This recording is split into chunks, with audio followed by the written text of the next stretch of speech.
Well, from suspicious packages to unattended items, police are on alert, especially after homemade bombs terrorized communities near Austin, Texas. And now police in central Indiana are putting a vital resource to the test.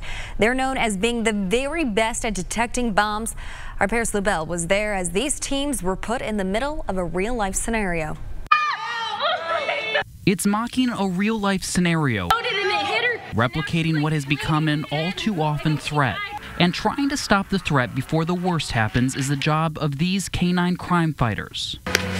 Each training scenario has a different learning objective to it. K-9 units from police departments and agencies across the state headed to Plainfield High School. They underwent specialized training, everything from bombs to building searches to narcotics. We also look at real-life events. While all of these dogs are already masters at their jobs, this was more like a refresher course, testing their skills. They're familiar with that, but even during those scenarios, there's opportunities to do things that maybe their dogs have had difficulties in the past, and so to get better at it. As well as learning new things. In one area, K-9s trained on materials being used to make homemade bombs, including some of the materials used in the recent bombings in Austin, Texas. The materials were placed inside these cinder blocks, and the dogs had a chance to sniff out what those materials smell like, a process they call imprinting.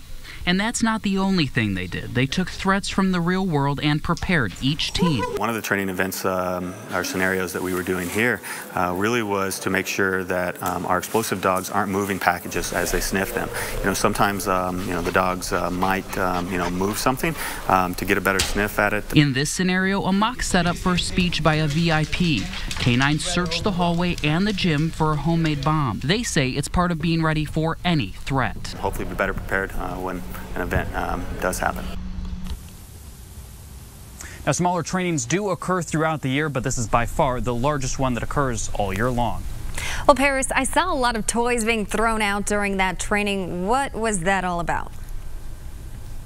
Amanda, it was one of the most interesting things I saw, but they say it's an integral part of the training. These rewards that they give to the dogs after they find those explosives are important. They're given every time they find something. They say it's so important that if they didn't have these, the dogs wouldn't be nearly as effective. Mark?